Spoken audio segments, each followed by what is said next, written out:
And welcome everyone to the latest installment of UnSpun, episode number 27. I'm Jan Irvin. This is my co-host, Joe Atwill. Hello, everyone. We have a great subject to discuss today, something that's pretty much gone under the radar. It's certainly gone under my radar until recently, and I think for the most part it's gone under Joe's radar. And we're always talking about spies and agents and all of that good stuff and trying to expose all of this, but we've never gone into the topic of the Whore of Babylon. And not only that, but the Scarlet Woman. And the Scarlet Woman, the Whore of Babylon, is a concept that was largely promoted by Aleister Crowley, of course, and also the 16th century philosopher spy John Dee. And this topic, it's difficult. I think Joe and I are both just starting to get our heads around it. And Joe has, of course, the biblical typological background on it. I've got some experience with it, just interacting with people in the public. And we felt that it was important to get in and peel back the layers to try to give people something that they can use essentially to protect themselves from getting into a situation with a Scarlet Woman. So, a Scarlet Woman, to start off, is basically it's the Whore of Babylon, or Babylon the Great, and it's a Christian figure and also a place of evil mentioned in the book of Revelation in the Bible. Her full title is given Babylon the Great, the mother of prostitutes and abominations of the earth. And so she comes from passages of Revelation 17, and where she's called the Great Whore, Revelation 17:18, primarily 17. But Joe, since you're the biblical scholar, do you want to dive into the historical aspects? And what I should also say is we're trying to address this show as the Whore of Babylon as agent or as spy. Right. Well, the Whore of Babylon obviously is a concept from the book of Revelation. That's a very, very cryptic piece of writing. You've just got every imaginable interpretations. I believe mine is the best and accurate. I have it presented in Shakespeare's Secret Messiah, a book I wrote about, oddly enough, the Shakespearean literature, but had to decode parts of the book of Revelation to make sense of some of that. And so I give the, an interpretation, which is not necessary for, where we're headed with the show. I mean, basically, the Whore of Babylon is associated with pornography, in the way that the character is presented in Revelation. And as Jan pointed out, it's not just an individual, but it's also a location. They talk about the 7 hills. And in the book of Revelation, it can represent a city. And because the book is cryptic, the book of Revelation is cryptic and can be read coherently 2 ways. It can either be Jerusalem, a city that had 7 hills around it, or Rome, which had the same configuration. And so if you look at the book of Revelation, what you really have is basically a woman of ill repute who will be associated with the Antichrist at the time that you'll have this revolution, and basically this new world order will be ushered in. You'll have the beast leading the world, this Antichrist figure, and then the whore is somehow associated with him. In terms of our culture, it's interesting in that if you look at the operation that existed, for all of the 20th century, but can easily be sort of traced to a critical or seminal moment to the Gordon Wasson Subproject 58 in 1957, which becomes the psychedelic revolution. And at that time, you have an assault upon the family, an assault upon sexual morals. But if you look at the original rock stars, they're almost all male.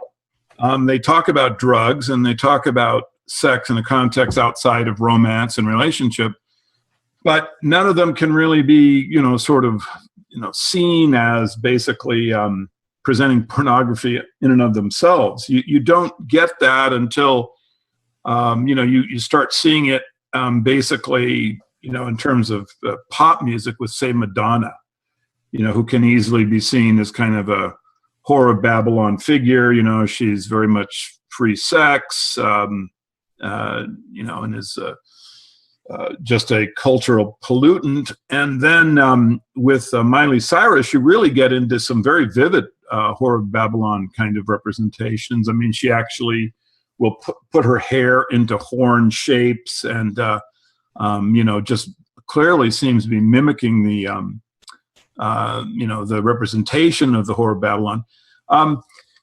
The Book of Revelation, I think, is very important to the people who control this operation against our culture. I think they hate Christianity, and so they are trying to basically work the Book of Revelation's symbolism in a way that they would like to see these prophecies come about. And so you have the question come up as to, well, to what extent do you have basically agents that can be seen as operating in this context, that they're basically trying to promote pornography and the attributes that the Whore of the Whore of Babylon has to destroy culture. And then beyond that, you have the question of, well, we have so many agents. Jan talked about, in our world, and this is almost like a separate subtopic, but in our world, you have obviously people who are basically representing the operation. Gordon Wasson, for example, just absolutely clear cut. That this is someone who is a lifetime actor. All right. Well, when you come to Madonna or Miley Cyrus, you can make a very strong circumstantial case. But the question is how deep into our culture and into our individual lives do the agents of the operation sink? How many people are there really engaged in, really destructive cultural activity? And how far down does it go? You can get into an almost completely paranoid situation where you can't even trust your neighbor, once you start really wondering about these things. And we're not trying to gen up that kind of paranoia, but we really want to talk about agency. And in that sense, we're talking about people basically who, for one reason or another, are operating as cultural pollutants, cultural destroyers, people that are trying to damage culture. And I'll give just one example would be Gloria Steinem. Yeah, she would be like the ultimate Whore of Babylon. Well, a CIA operative, self-admitted. She represents sex, but in a feminist context. You'll see pictures of her. Not for family or anything, but simply for immediate gratification. Right, exactly right. And so, and now here you have really a template. With Gloria Steinem, you can actually start to see if, you can create a criteria so we can understand what I would call the Whore of Babylon agent, what the characteristics of this person would be.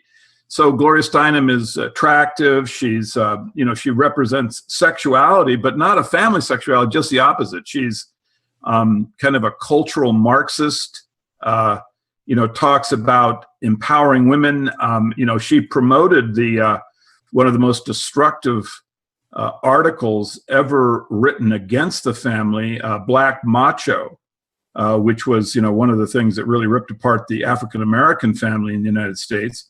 And then you see the pictures of her, with, in Playboy outfit. You see pictures of her with her, vast array of lovers. She had all kinds of men that she was having sex with. And so I would say this is a good starting point. A good starting point, Jan. You have someone who is an admitted CIA operative. You have cultural pollution, and I think it's informed. I think that this individual would be aware. If you look at up here, you see the pictures of her as a Playboy bunny, and so this person would be aware of what she is doing. And I think she was probably selected. I mean, because remember, this is a person who was an operative at a very young age. She was probably selected because they thought they could make her into basically a Whore of Babylon type figure. Now she is, she is a quasi-intellectual, but that is, where does her intellectualism go? It doesn't produce anything other than feminism, which is of a very, let's just say, not very coherent structure. If you look at what has been wrought by the feminism that we have experienced, I would think it's just self-evident that it's been a disaster for women, for the family. And so why do these people persist into old age, with continuing to try to promote these agendas when it's so clear that the whole idea behind them was failing? So, we go to Steinem, and I think you have a clear-cut agent, and a Whore of Babylon agent, as I would define it. So the question is, Jan, is it a step lower than this? Does this get even further down? I mean, you have Gloria Steinem. What about people, other people that have women who've come into, the culture in the media? Do people that for example, have any of these attributes? Well, I've definitely come across people that I would say have the attributes, and just being in the public, and I wanted to discuss what some of these attributes are, but often this is the weird thing. Okay. How many people in their life would be, and maybe it's more common, maybe it's just common with me, but how many people would a normal guy in their lifetime, how many women would come up to this guy and say, yeah, I was trained as a potential Whore of Babylon or a Scarlet Woman, but I decided not to get into that. And in my own experience, it's happened to me at least 3 times in the last year and a half or so. What kind of training are they talking about? Well, they seemed, and I didn't get into specifics with them, but they seem to be into studying witchcraft, Wicca. They seem to be into feminism, Gloria Steinem stuff. They seem to be big into the occult, and people like Aleister Crowley or John Dee, obviously, since they're the founders of this, ironically, men creating the whole concept of the Whore of Babylon. And they also seem to be involved with or into or associated with other type of Luciferian type stuff. Maybe they're involved in Burning Man or into the 60s music scene that we've spent so much time exposing already. What excuse me, what else would you add to that, Joe? Well, I think that the question, of course, is you have these cultural elements out there. You've got witchcraft, you've got Burning Man, and they bring in people. I mean, these cultural forces were designed to sweep people into them. They wouldn't exist if they weren't successful, and weren't designed to be successful, to get people to basically copy these cultural perspectives, right? They're supposed to be infected and then, walk down a path to oblivion, away from, a kind of culture that was regenerative. They go into these little cul-de-sacs where they just act weird and then pass away. So this is really the question: is it's not so much the attributes, but the first question is, well, are they reflecting, basically, are they like trained, or Right. are they just been, have they just been swept up? Well, and we have to do a whole lot. It's a bad, point of view. Sure, and we have to do a whole lot more research into this entire topic. I mean, you uncover so many layers of mind control and social manipulation, and it never occurred to me. Excuse me, it never occurred to me, about the oldest profession, the temple prostitutes, for instance. I mean, how much more in your face could it get? But I think it's important to have, or to begin, a dialogue about identifying these types of women. We've done so much to expose how to identify male agents for 4 or 5 years. I mean, this is really the first time we've even tried to address this. But aside from the things we already mentioned, these women may have a history with some type of prostitution, may have dabbled in it, may have gone full blown into it, or may have been involved in escorting, stuff like that. Well, let me just interrupt that. One thing we can be sure of, if they are actual agents, they would be basically able to sleep with anyone, because they would have had training and would have probably a philosophical perspective that they were bringing about the New World Order through their activities. That sexuality would be weaponized.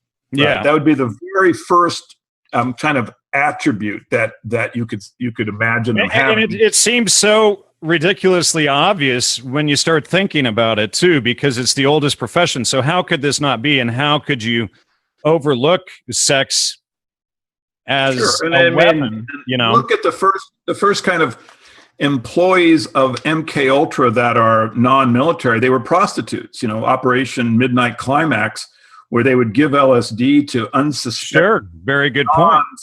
And then they would have hired prostitutes, basically, right. Pick them up, take them to rooms where they could be filmed. So double pay them to keep their mouths shut or whatever. Exactly. One thing that I wanted to, or a couple of more points I wanted to bring up before we get too far out is, regarding these attributes, is these Scarlet Women seem to tell us what they're up to while they're denying it. I mean, they'll admit that they were involved in this, but it's in the past. It's not something that they would, consider doing or would be involved in. I would think that an agent would have training and a goal. In other words, what I would suspect, unfortunately, and this would be very kind of creepy to actually think about, is that they would have a plan in terms of your mind. And it wouldn't be trivial. They would actually know what they wanted to do to you mentally in order to affect the changes that they're hoping to get. These might be superficial. They might just be, they want to get information out of you. Sure. They might want to get you into a place where you can be filmed, as part of an experiment, like the MK Ultra employee prostitutes. Yeah, go ahead. I also wanted to mention a couple of other things. Well, at least one other, and I'm trying to remember them as I go here because it's all so fresh. But these women seem to be willing to get involved as well into long-term relationships. They seem to have extreme denial of responsibility for their actions. One thing that really stands out to me is healthy jealousy, and I'm not talking about out of control psycho jealousy. I'm talking about healthy jealousy, like if your real spouse was out, doing something weird and you're like, hey, what's going on? But jealousy, and healthy jealousy specifically, is associated to someone's ability to directly associated to someone's ability to express love. And so any form of jealousy or very low amounts of jealousy seem present. So that should be another red flag to people when they begin to see this. Yeah, I just want to reference one fact that people can use as kind of a something, a platform to do speculation from, is that a few shows ago, I forget which one it was, but we talked about a woman who had, perhaps it was another show I'd done, but we talked about a woman. Actually, I'm thinking now it was a show I did with Jerry Russell. But what we were talking about is a woman who had found out that her husband was an agent. And this was, I mean, it was completely outed. He had been exposed as a CIA agent, and that the relationship was artificial. He had been basically paid to or employed with the purpose of marrying her. They had children.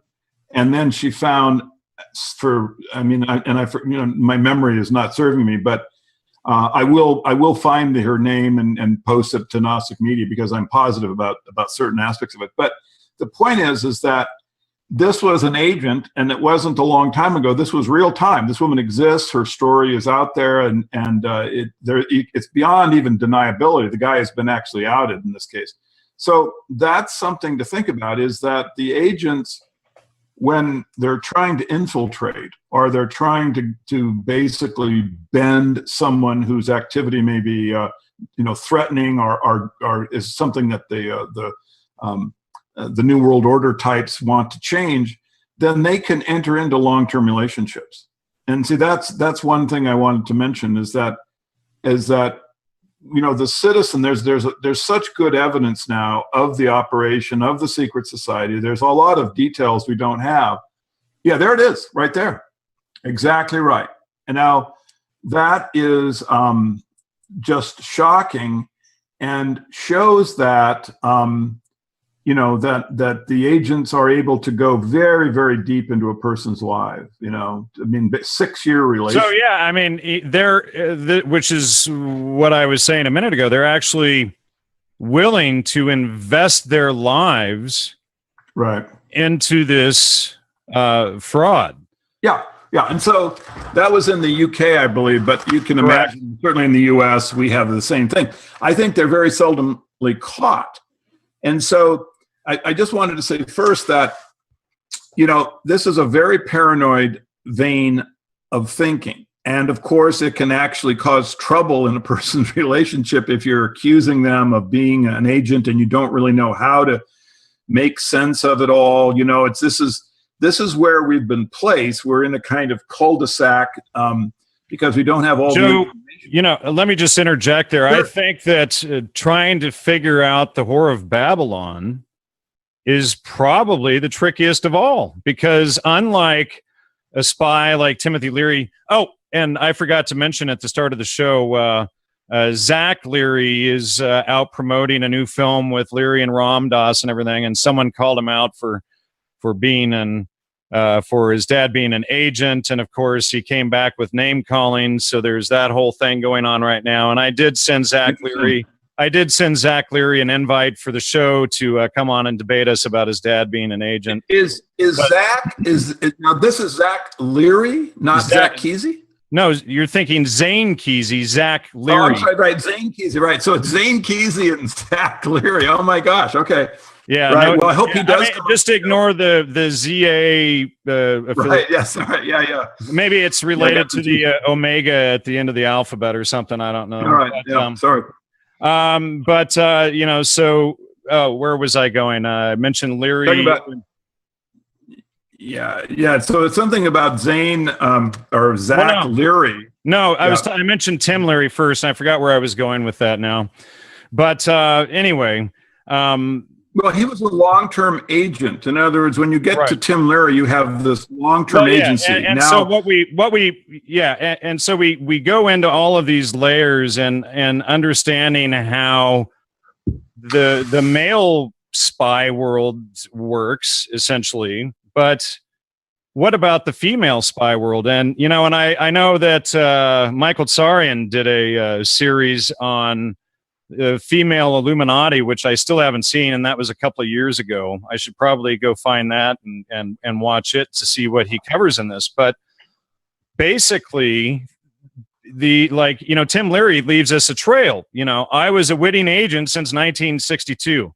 Oh, and the CIA sent me a nice pile of nonsense on Leary this week. It's just complete rubbish. It's mostly about Leary's bogus prison escape from San Luis Obispo. But anyway, these Scarlet Women, they're not writing these letters. And where's the paper trail? How do you, if you're in a relationship with someone or you suspect, how do you even begin to figure it out? So I mean, all we can do is lay out possible attributes. It's like trying to identify a psychopath, and everybody is going to have, 2 or 3 or 4 of these attributes. But if you have every single one of them, maybe you should, question what's going on. And if she outright tells you she's a Scarlet Woman, well, you better really look out.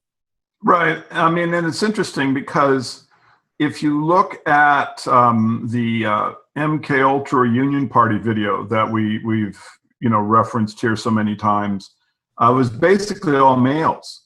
I think there was one woman who was Leary's wife who was there, and I think Huxley's wife was going to show up though. She's not in the video. Yeah, and Laura Huxley, I outed her.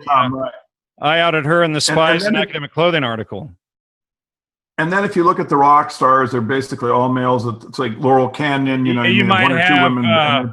Peggy Mellon Hitchcock might be another good one. But yeah, I mean, how do we even... Very, very few.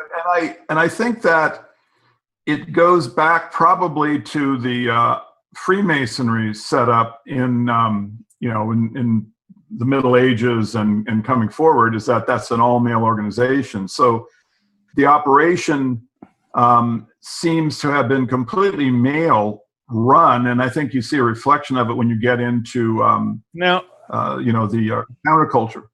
Let's look at the obviousness of Aleister Crowley, who comes up with the Scarlet Woman idea, or Whore of Babylon, and he spells it differently without the Y in Babylon. But if Crowley, which we know he was an MI6 agent, and he's creating or promoting, furthering this idea of the Scarlet Woman, Whore of Babylon, and he's using these women for his own agency, doesn't it make sense that he would be training them as spies? Sure, absolutely. Of course, they would be. I mean, spying would just be part and parcel of what they do. It would be actually not sensible to, argue the other way. Crowley was a promoter of pornography. There are pictures of him nude with a woman. I'm not sure how many of them are, but I've seen quite a few. So he was using sexuality and having women basically with their nudity helping him to promote this "do what thou wiltst" sexuality. Right. And so they operate on that level. And then when you get into actual spying, well, that's the Mata Hari syndrome. I think they have been better spies in many ways because they're less suspected, I think, because it's so often a male role.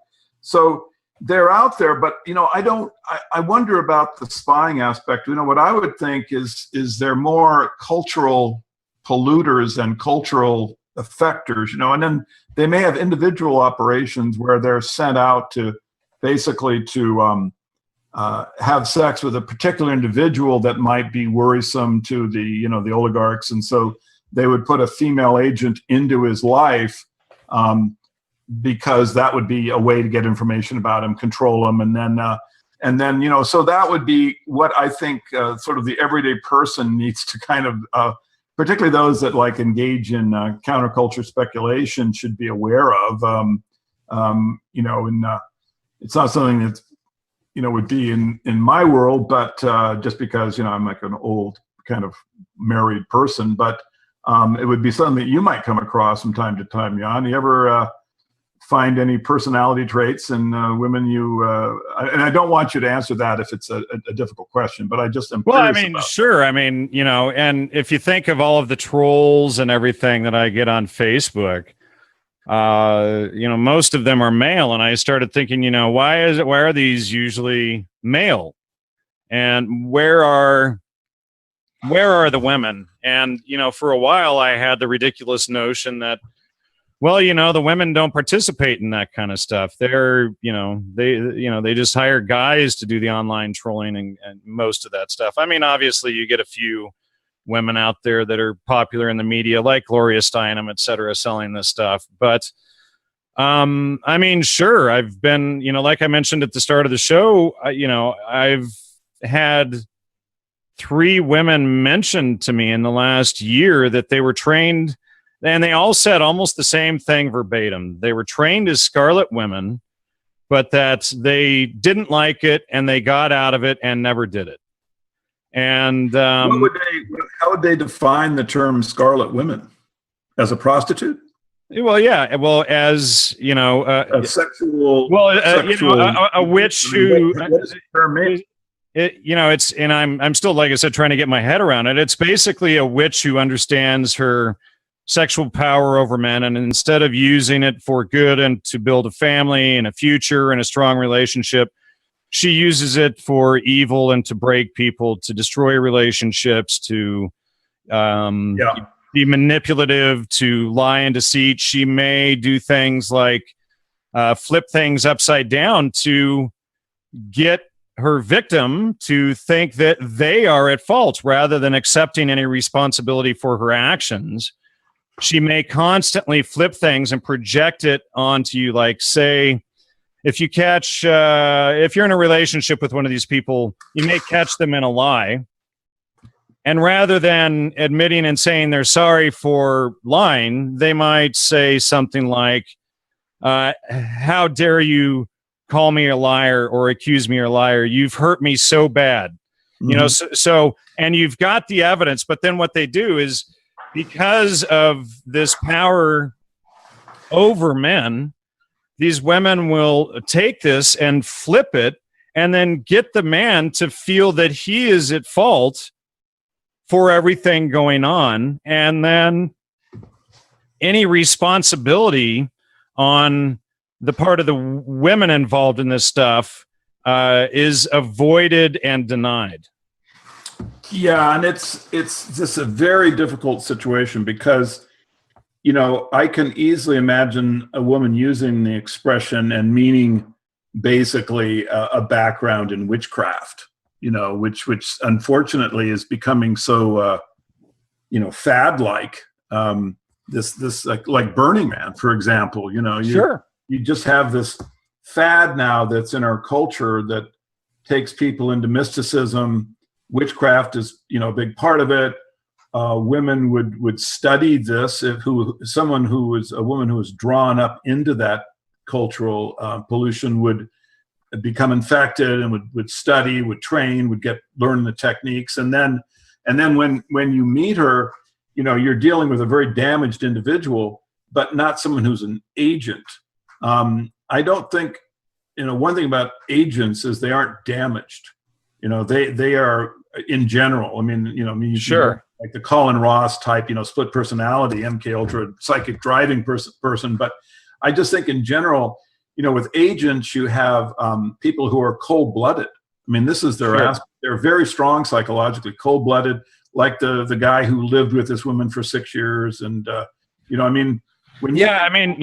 because you have to be a complete psychopath. You have to remain completely emotionally detached from this person. Right. While you're spying on them and reporting on them, pretending to have, a loving relationship. Maybe you're married, maybe you're planning to get married, whatever, and they have to put on a whole show, essentially. I mean, it's Joe. It's the Lifetime actor, to quote. Yeah, it's the Lifetime actor, and they have to have a lot of. It's the female version of the Lifetime actor. We've been looking at the male versions of the Lifetime actors this whole time. What about the female versions? Where do they go? Right. Exactly. Yeah. And so this is why, and people can say, well, Jan and Joe, you're speculating. Well, you're darn right we're speculating. And yeah, I mean, this is a brand new topic, folks. But also it's absolutely necessary to do this because this is how, a kind of intellectual perspective can be developed with speculation, with some logic and reason, with some evidence gathering.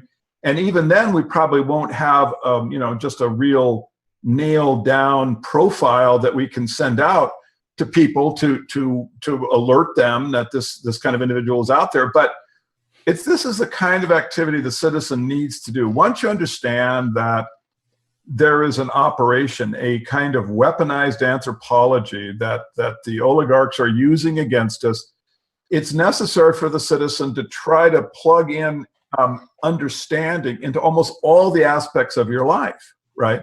To see how they are weaponized. I mean, to understand what the zombie films are about, to understand what all of the archaic revival shows like Naked and Afraid are about, and also to understand the female agents that have been basically, we can see them as cultural pollutants. And then the question arises, well, how vast an army of these individuals is there? How far down into society does it reach? Well, sure. I mean, you think, let's think of this for a second. What about Mary Pinchot Mayer, for instance, who was working with Tim Leary, and then she's screwing JFK, and then she gets whacked, and she was the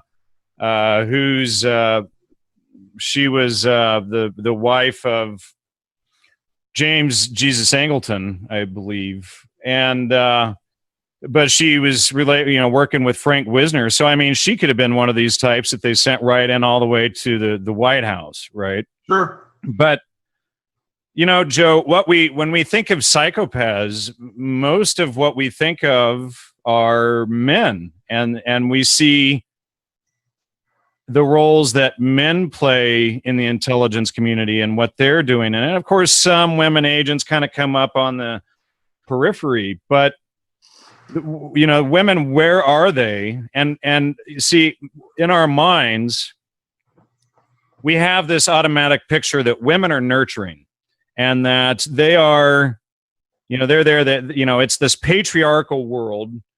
And women couldn't be involved in this stuff. So what better cover is there than one of these Babylon horrors or Scarlet Women to infiltrate something? Of course. And so it's an obvious role of spying.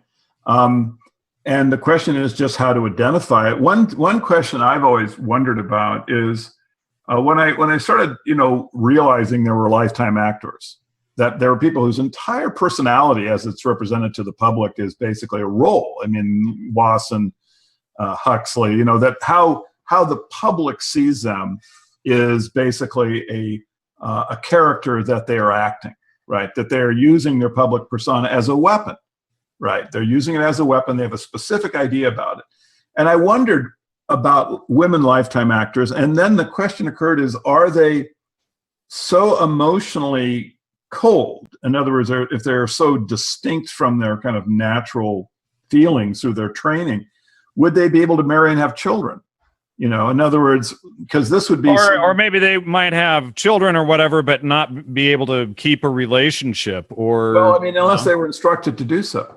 Right. In other words, if they're taking orders from somebody else. Right, exactly. And if they have a particular goal, then you can imagine that. And now here we're into, this really paranoid speculation, which unfortunately,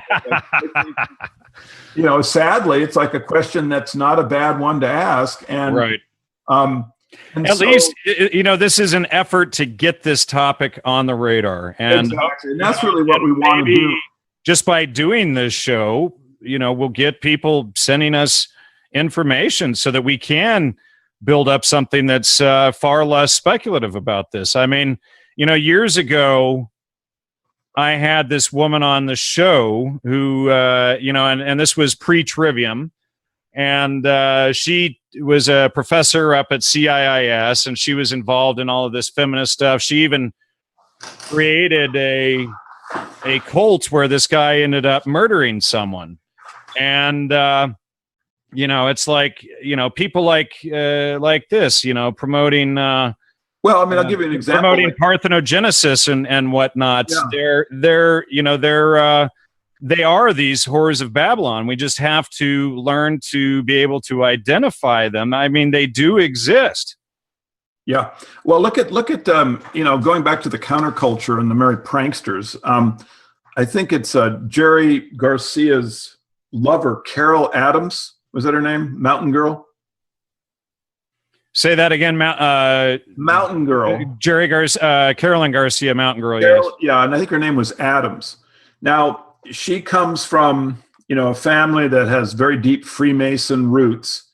Hank Harrison, the manager of the Warlocks, the Grateful Dead, when asked about all of the Illuminati and Freemason symbolism on the first flyers that the band created, he just flatly said, well, it's because we were Freemasons. And he then stated that we weren't just Freemasons, but we were from Masonic families, that our families had this deep and established, tradition of Freemasonry.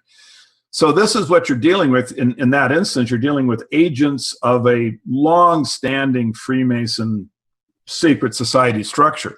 So then you have this Mountain Girl individual. It would be the Star of the Eastern Order or whatever it was, right? But anyway, so she comes from evidently the Adams lineage, and that's a family that has Freemason going way, way back. So the question is if you look at the story that is told about how she ends up with the merry pranksters, she comes from the East Coast, has no education, but somehow becomes a lab technician at Stanford University, which is just, I think, bizarre. And because that wouldn't be someone who would have the qualifications for that kind of a job. And this is the story that's given as to how she meets Kesey and how she becomes, involved in LSD, right? So this has been, I've said many times, there are stories as to how they create the relationships as a real area of weakness. You look at Stuart Brand's story about how he hooked up with Ken Kesey. I mean, it's obviously fake. Osley's story about how he transitions from St. Elizabeth Hospital, where MK Ultra is doing the research into drugs, to San Francisco. I mean, this seems artificial. All of these stories, how they get there, expose the fact that they were actually involved in an operation. So with Mountain Girl, you have this idea that she's a high school graduate, as a lab technician at Stanford University, which I just find strange. And so you now have her, but now she has basically the attributes of a lifetime actor. She hooks up with Kesey, and then she ends up with Jerry Garcia. What do they call that? I heard somebody say there's a term like creating a leather jacket or something that the person wears. Yeah, I know there's an expression, I don't know, but if you think about it, she really is a kind of a precursor of the shattered family, because she has a child with one man, but then lives with the other. And this is just fine with everybody, and this, of course, sure. Right. 1966, 67, when the family is really being focused on as a target. And you have this individual come out of nowhere, end up on the bus. And now she's, basically carrying out what can be seen, right, in hindsight, as an operation. Right now, do we have enough evidence to have the trial of Mountain Girl? Well, no, we don't. We have. Well, I do have the recording of her from Maps. Which is excellent, and we review that. But my point is that what we have is patterns, right? We have these patterns, which you can then say, well, this could be a lifetime actor, and this specifically could be a female, could be Whore of Babylon lifetime actor. And I'm just going to use the expression Whore of Babylon lifetime actor for someone who specifically is using female sexuality against culture, right? So if you look at Mountain Girl, you can see, well, she's obviously operating outside, kind of the normal, what had been the traditional family structure. And she's a role model, right? She's well known. She's she's Ken Kesey and Jerry Garcia, who are, obviously the promoters, right, of LSD to the public. And so she gets a lot of stature, a lot of publicity. And so the question is she a weapon? You see, this is why the speculation we're doing with the show, and I really liked what you said about what we're trying to do is create some interest in the part of the public in the subject, right? This is what we really want to do with the show. we get all the time information, and it's very, very valuable. It's so valuable that people send us. They send us details and things that they've uncovered, which are not known to the general public or to Jan or myself oftentimes. And by sending it to us, we're really refining our understanding of the secret society, but we're also learning how to exchange information between ourselves, right?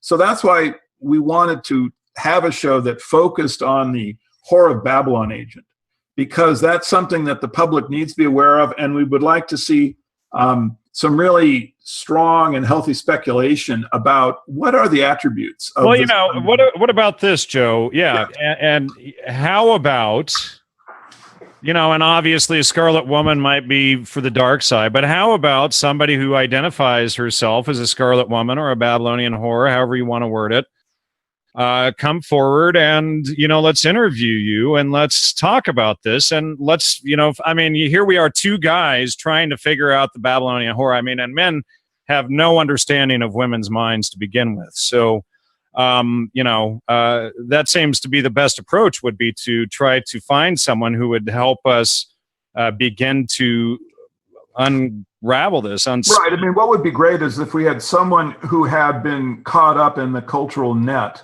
right, was a victim, and then had fallen deeply into a willful dupe Scarlet Woman. Right, that really then was trained and got just a horrible influence, and now has some perspective on it, and then can come to us and talk about how the training operates. If you look at a lot of the, like I have a friend who was basically in the neo-Christianity, knew the people who created the Course in Miracles, and was and became very influential, but was basically duped.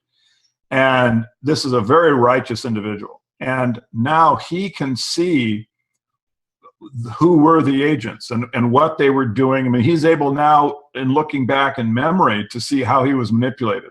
Sure. So the idea of a Scarlet Woman who'd had a similar trajectory, right, who'd been led into this bad cultural place, but then realized what was going on.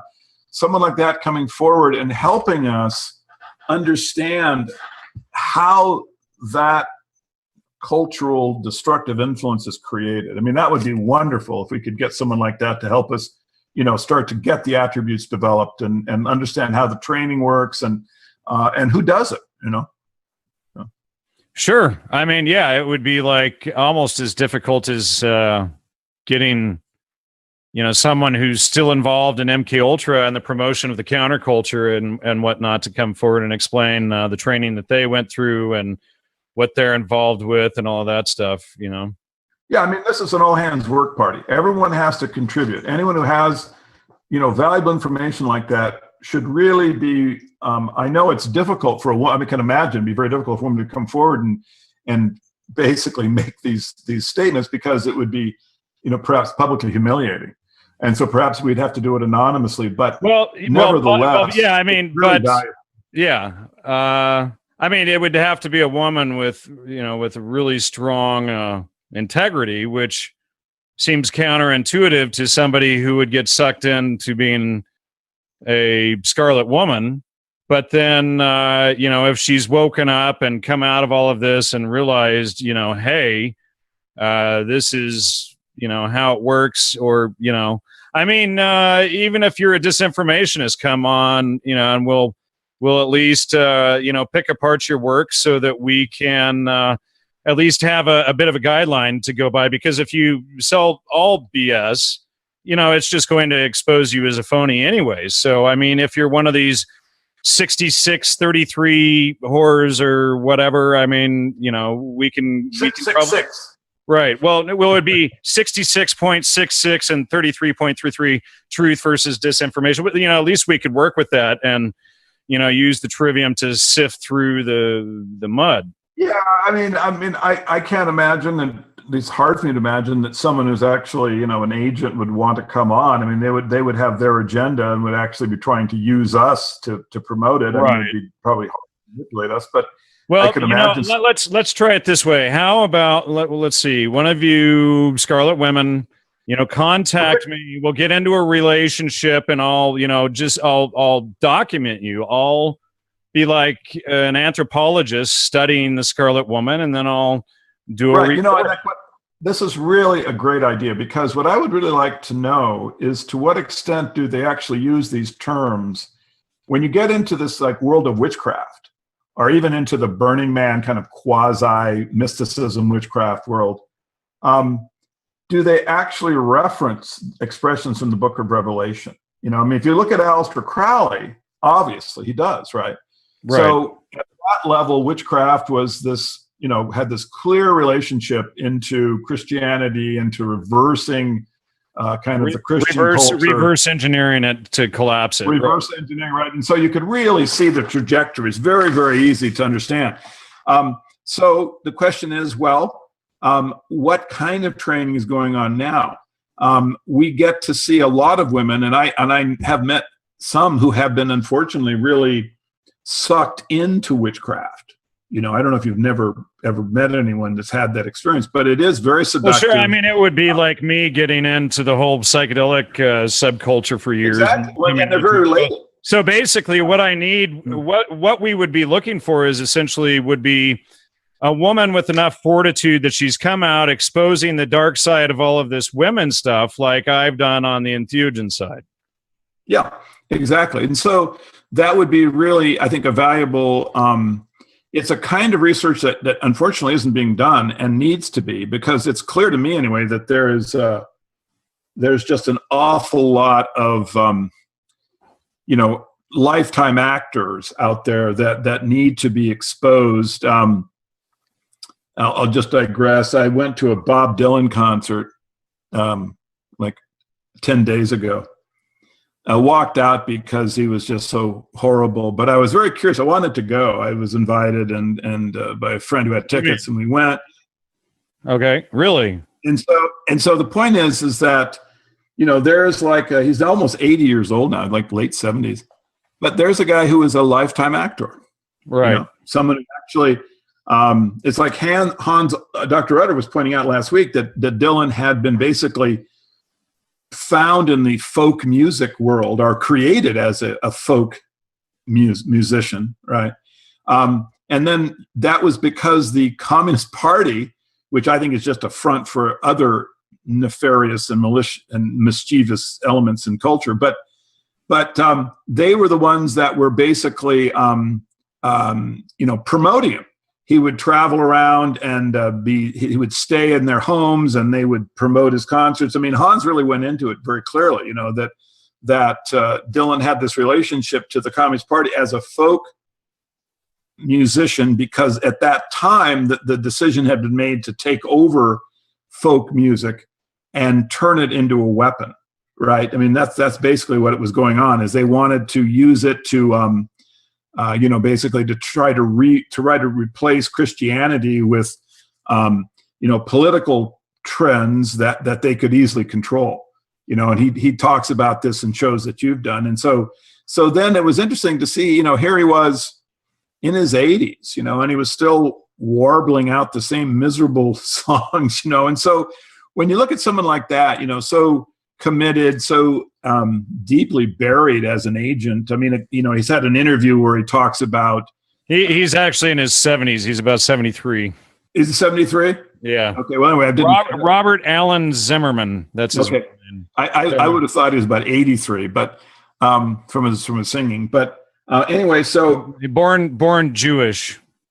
Yeah. And so the thing is that so you know, there's a lifetime agent, someone who, you know, and if you ever seen this interview with him where he talks about, you know, he sold his soul basically to the God of the world that we can see and the world we can't see, right? And he's referring to, you know, the secret society, the operation, you know, against culture, and so you know, he is a witting agent, someone who knows what he's doing, and is still damaging culture even at this old age. So, you know, if you think of someone like that who has for so long been, you know, in the process of agency, you know, well, what is his female counterpart like? You know, I mean, right. So that's why this speculation that we're doing is really, you know, I hope it's a first step toward a lot of people trying to study the subject. And if we could get women who've been victimized by an aspect of it. Well, and how about, also men who have been victimized by it, Sure, and they can bring more into it as well. But yeah, get it from both sides, the perpetrators and the victims. And, send us, please, any information that you have out there. We'll start to build a database. We'll start to, a year from now, we can have this same show, and that time we can do chapter and verse. We can do actually, presentation of evidence, and we won't be calling for speculation any longer. We'll be calling for action. Once we can identify their traits and start getting a list of people who are, involved in the training of people. Yeah, and we should mention, women like Miley Cyrus and all of these female, singers that are clearly involved in this stuff too, right? I mean, what a perfect Babylonian horror then, in my opinion, caveat, than Miley Cyrus. Absolutely, because she's probably, just another lifetime actress. In fact, I bet if we search Miley Cyrus with, serpents and Satan stuff, we'll find it right away. Right. And so the question is she an agent of a deep family connection? Is her family Masonic or some kind of secret society organized in the distant past? Or was she basically caught up in show business and had training and conditioning, at a young age? But certainly she was set up as a whore of Babylon. I mean, if you just look at the show that made her famous, the Hannah Montana, that was a show about a beneficial young woman, a girl who had an alter ego of a rock and roll singer. And then when she came of age, she actually becomes a rock and roll singer. And all of the young women who had identified with her, who'd become basically associated with her intellectually, mentally, and emotionally, they would then be swept up by her transition to the Whore of Babylon. So you can see that Miley was, she's an... There we go. Yeah, there she's... Yeah. Right. So she's really doing the Whore of Babylon imitation right here. And then you have pictures of her like up here on the right where she's got the horns on her head. And sure. So you have someone who has been trained and is basically an act, a media presentation to damage culture. Hard to imagine we can get at that level, in terms of publicity and connection into culture as Miley Cyrus to come on the show. But though we will extend an invitation to Miley. She'll have to behave herself. No obscenity if she can, because no handlers. And no handlers, right? But nevertheless, yeah, we will extend the invitation. But more likely, we can find someone who is, a few tiers down in the chain of cultural destruction, and would have some information. How about Gloria Steinem? I mean, there's the ultimate, Yeah, the thing with Gloria is I would love to question her about how she became a CIA agent. If you listen to the video that she gives where she explains that she is a CIA agent, she doesn't quite go into this. You don't quite get a good satisfactory answer as to, well, wait a second. I know that you think the CIA is good, which of course is rubbish because this is when MK Ultra was in full bore operation, right? But nevertheless, that doesn't explain how you became an agent. What was the actual trajectory of you being hired and gaining all the training and becoming a CIA agent? Yeah, what makes you want to go out and first start spying or first start, participating in this behavior? Well, before that, how did they choose her? What were the attributes? There's millions and millions of young women. Why were you picked by the CIA to be an agent? What attributes? Right. What is your family background that they were looking for? These are the questions. I mean, we look at like the rock and roll cultural pollution, with Jim Morrison and these guys. It's so easy to see that their fathers are in military intelligence. Dave McGowan has exposed all this with Laurel Canyon. Well, and there's the whole homosexual thing on the men's side of intelligence too. I mean, there's no families, no children, no wives, etc., so they can pick them up. But anyway, in that case, you can go, well, yeah, Morrison just comes from a family of military intelligence. This is how he's selected. It's probably a deeply Masonic family. some kind of secret society that's. Yeah, we only have a few seconds left. Anyways, but with Steinem, what are the why was she picked? Anyway, Jan, great show. Buy Caesar's Messiah, folks. Shakespeare's Secret Messiah. My books. Go to buy my books. Go ahead. Make a donation. Oh no, sorry. Yeah, buy Joe's Caesar's Secret Messiah, my book, The Holy Mushroom, Astrotheology and Shamanism. Support the show. Make a donation, please. Get a membership for the show archives on the website. We can't do it without you. Gnostic Media is entirely listener supported. Thank you, Jan. See you next week. See you next week. Take care, everyone. Bye-bye. Bye-bye.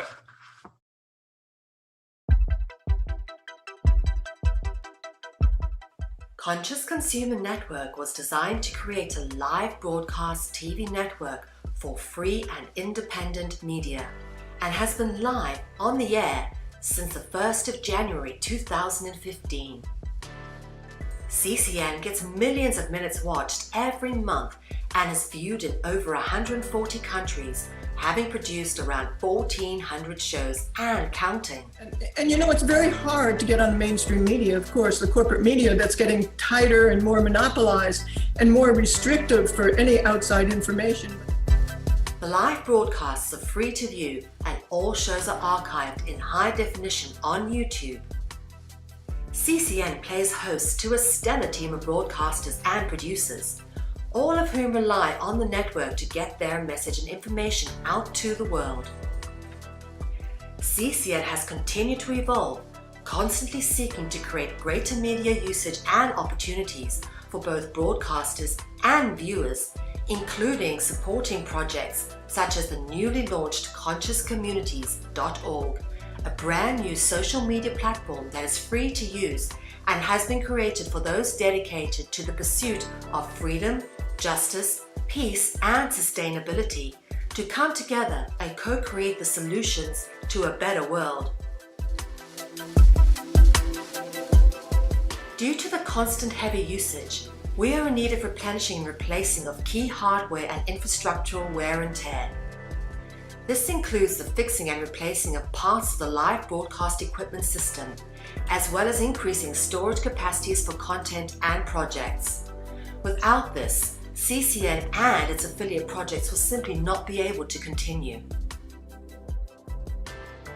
Conscious Consumer Network is a publicly funded project, and it is up to you all to keep CCN on the air.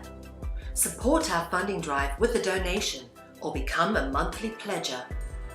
We thank you all for supporting free and independent media.